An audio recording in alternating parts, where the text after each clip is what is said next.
In today's world, being able to focus is almost like a superpower. You rarely see anyone who's able to concentrate on a single task for hours.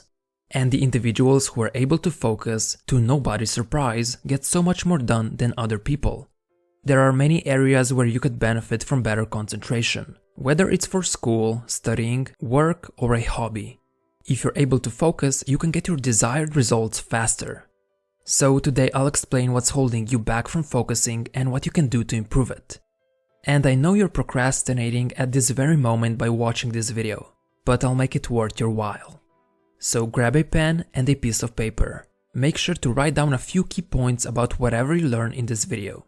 This way you'll get the maximum value out of your procrastination session. And buckle up, because it's going to be a long one. Let's dive in. We have two types of focus: scattered focus and directed focus. Scattered focus is broadly distributed attention.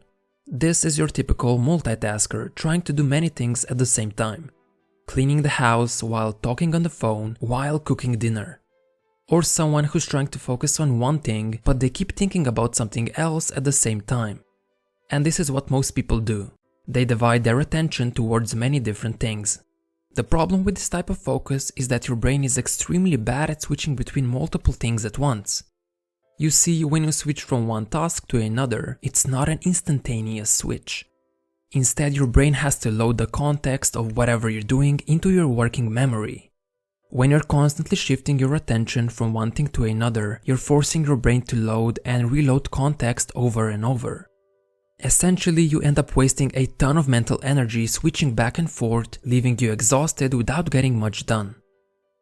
Now, on the other side, we have directed focus.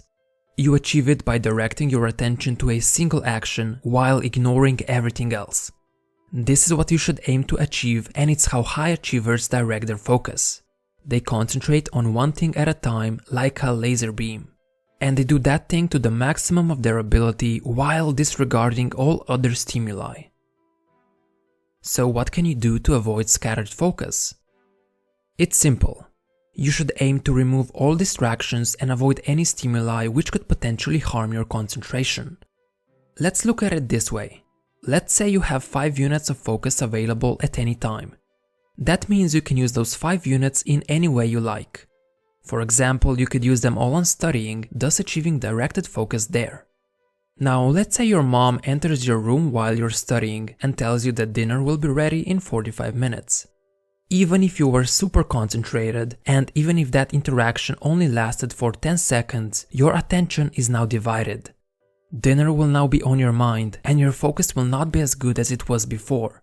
One of the focus units was used on that dinner, taking it away from your studying session. It's now going to take some time before you're able to fully regain your focus, and you'll end up wasting your mental energy in the process. Now, the funny thing is that you're most likely carrying a similarly distracting mom with you all the time. Your phone. This tiny device is the biggest anti-focus machine there is. It rings, it vibrates, and whenever you get a new notification, it makes a sound. That beep is all it takes to take your mind off the thing you were supposed to be concentrating on. But even if your phone is on silent, you're very likely to take a quick look at it whenever you feel bored, thus dividing your attention. Of course, this doesn't mean you should throw your phone away or anything like that. Instead, I'm simply suggesting that whenever you want to concentrate on something, you put it somewhere where you know it won't disturb you and you won't be able to look at it. That being said, cell phones aren't the only thing that divide your focus. Anything can do that, but your phone is probably the biggest contributor. The point is to become aware of the possible distractions and to avoid them. Another thing that could be affecting your ability to focus is your physiology. This is something that is not considered often.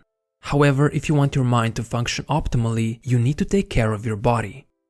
If you're sleeping under 7 hours per day, your concentration will suffer. On the contrary, it's been shown that getting 7 to 9 hours of sleep leads to a better ability to focus during the day. Exercise is also something that should be done on a daily basis. Thanks to the release of dopamine, norepinephrine, serotonin, and other neurotransmitters, your ability to focus on difficult tasks improves. By exercise, I don't mean going out and running a marathon, but a short walk around the block is already sufficient. Bonus points if it's a walk in nature. Hydration is also very important. You might have noticed that when you wake up in the morning, you can't really think straight right away. One of the reasons is because you hadn't drank anything for over 8 hours, so you're mildly dehydrated. Your diet plays another big role in your performance. If you're indulging and stuffing your face with unhealthy food or drinking soda, you're doing your brain a disservice. Food that is high in sugar content leads to brain fog and the inability to concentrate. You might want to look into some healthier alternatives. So if you want to focus easier, make sure to take care of your body. Now let's take a look at how to build your focus. It should be noted that concentration is a skill. You can actually train your focus like you would train for a sport. The more you do it, the better you get at it. When you start, you might be able to focus for just 10 minutes. But when you do that day after day, your ability to concentrate will strengthen and you'll be able to do it for longer periods of time. So if you can't concentrate for hours right now, that's fine.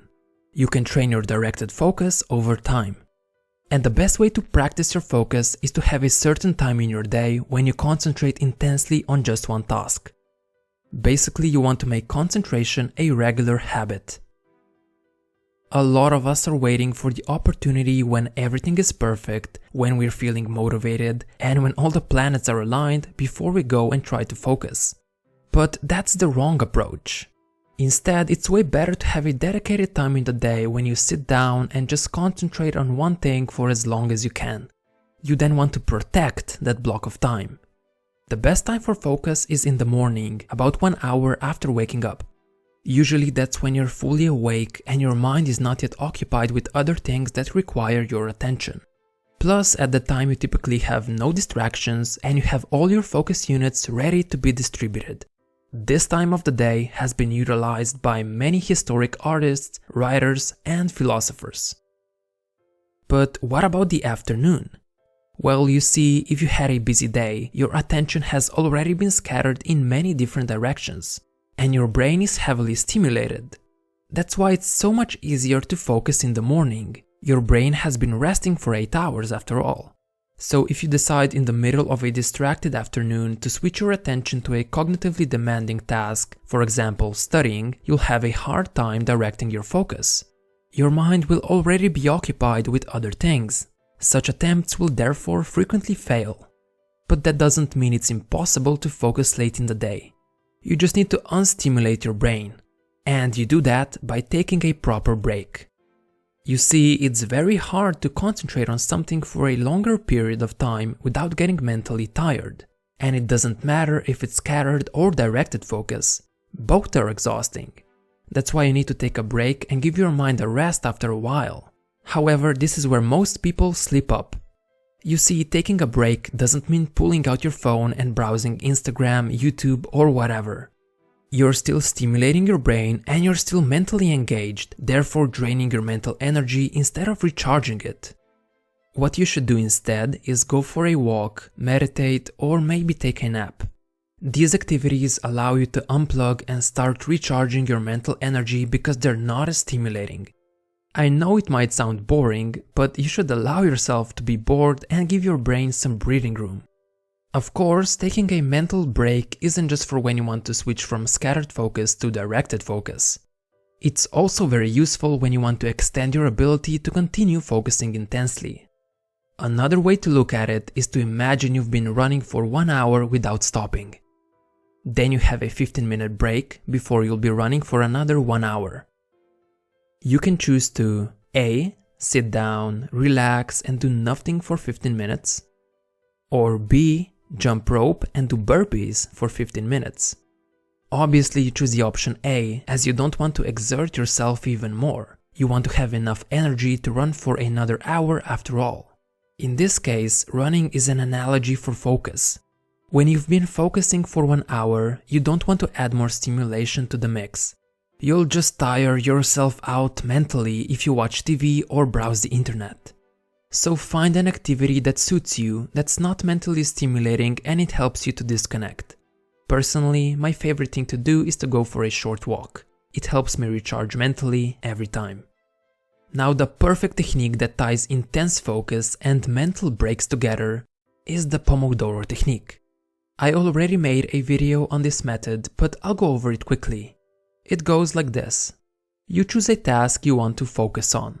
Then you set a timer for 25 minutes and do nothing but concentrate on that task. When the timer rings, you take a 5-minute break and restart the timer. When you've completed 4 25-minute sessions, you take a longer break, usually consisting of 30 minutes. Of course, it doesn't have to be so rigid. 25 minutes of work and 5 minutes of rest are just recommendations. You can do it for however long you feel like, depending on the complexity of the task.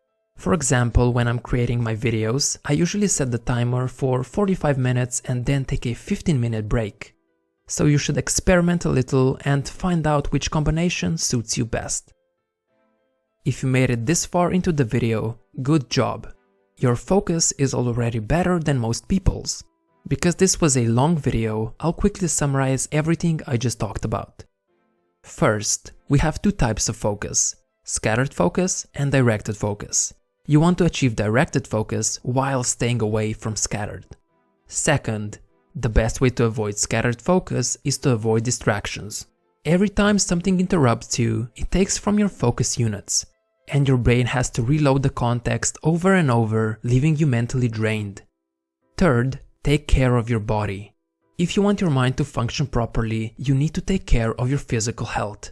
That means getting enough sleep, exercising regularly, keeping hydrated, and watching what you put in your mouth. Fourth, concentration is a skill. If you can't focus right now, that's fine. You can train your concentration like you would train for a sport, and over time you'll get better at it. Fifth, make focus a daily habit. Don't just wait around for motivation, instead set a time in your day when you're going to focus intensely. Mornings are the most optimal because usually there are no distractions and your brain is not yet occupied with multiple things. Sixth, unstimulate your brain.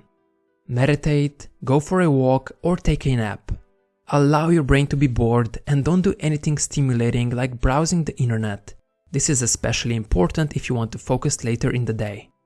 Seventh, take regular breaks. Focusing gets exhausting real fast, so give your mind a rest and you'll be able to focus intensely for longer. And make sure you're actually resting and not low-key stimulating your mind. 8. Use the Pomodoro technique. It's the perfect method that ties intense focus and regular breaks together. If nothing else, make this technique your daily habit. This is it for this video. Thank you so much for watching till the very end. Hopefully you've enjoyed it, and if you did, give this video a quick like and subscribe if you haven't done so already. Hopefully you'll be able to focus better than yesterday.